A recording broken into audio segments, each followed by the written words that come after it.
Hello and welcome. In this video, we'll be exploring life estates.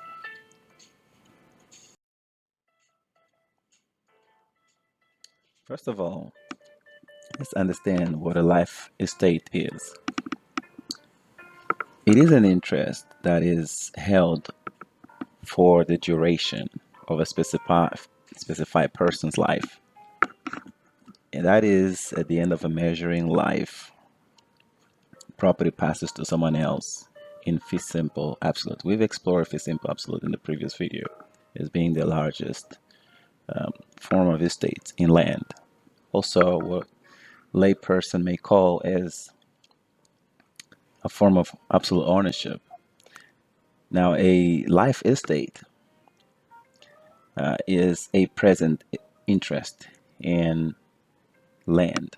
Life estate owner, in this case, can rent the property when they have those rights.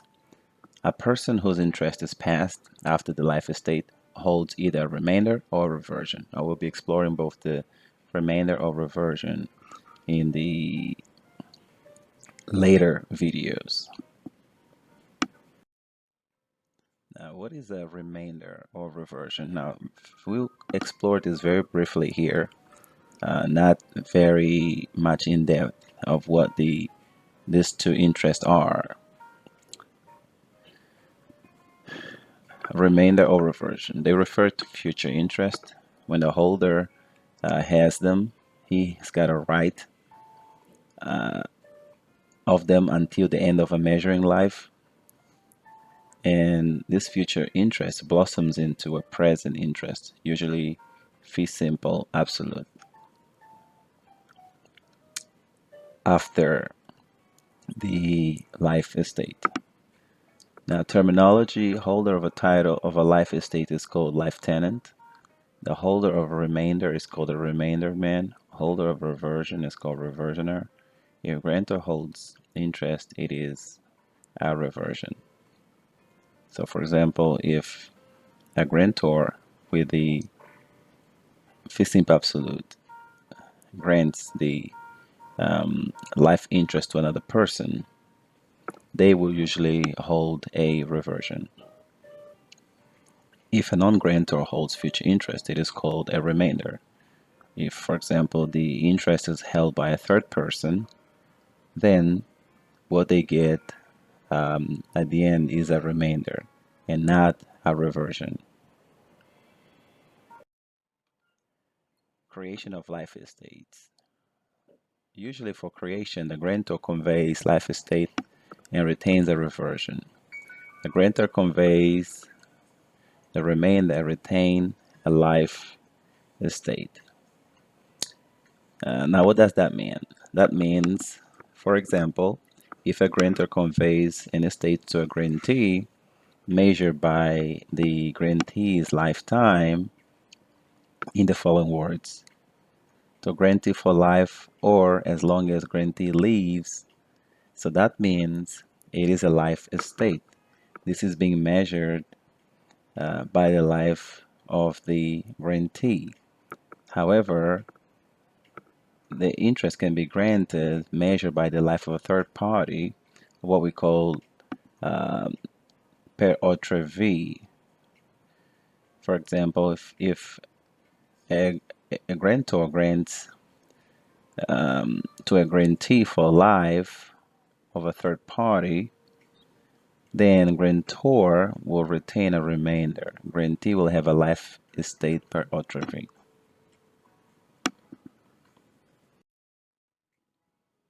Now, the obligations of a remainder man or reversioner is to allow the life tenant to enjoy the property.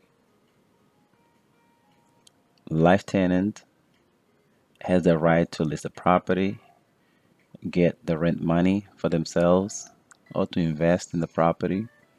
The remainder man may enter or change the property to protect their own future interest when that is a situation. The remainder man may sue life tenant if they are not carrying out their obligations. The obligations of life tenant continued. the life tenant must not commit waste. And we have three types of waste: affirmative waste, passive waste, and ameliorative waste. Affirmative waste is when life tenant willingly does something that will result in a material decrease in the value of property, either exploitation of natural resources, removal, destruction of beneficial structures. So that will decrease the value of the property.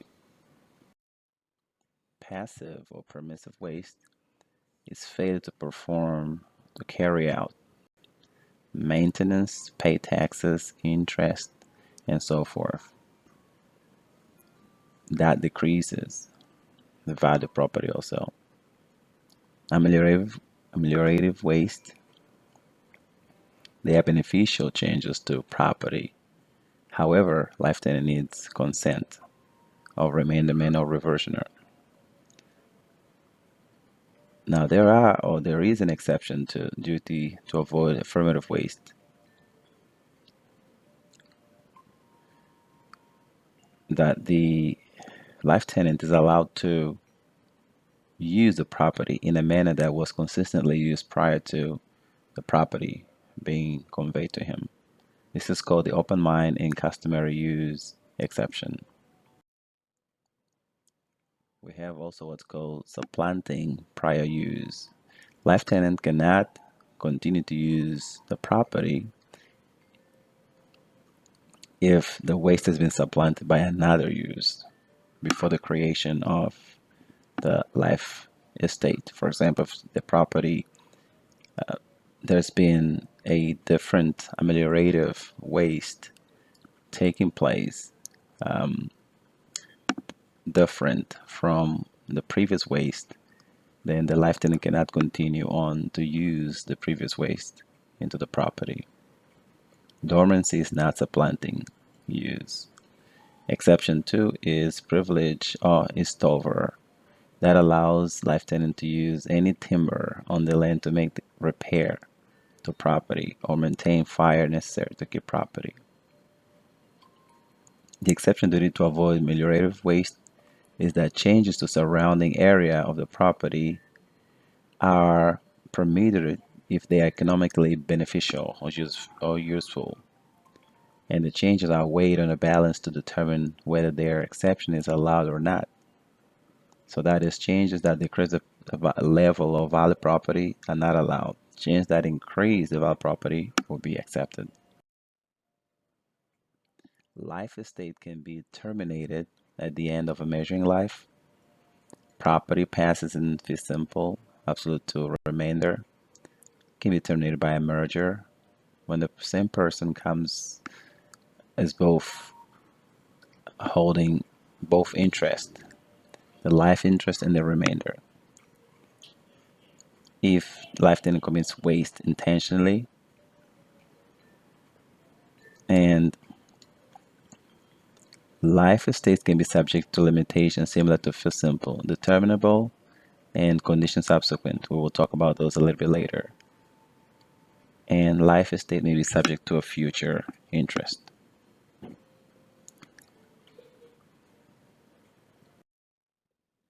Now, the types of estates can also be present or future. A present estate is one that currently exists. A future estate or future interest is an interest that can be claimed in the future. For example, to A for life, then to B. When the conveyance is made, in an example above, A has a life estate and B has a future interest that in this case he will claim or have possession of it in the future. The sources of real property are common law, statutes, and reinstatements and models.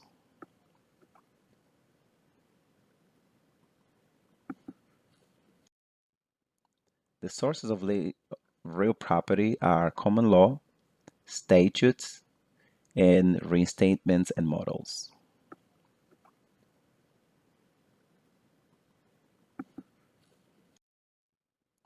The sources of real property are common law, statutes, and reinstatements and models.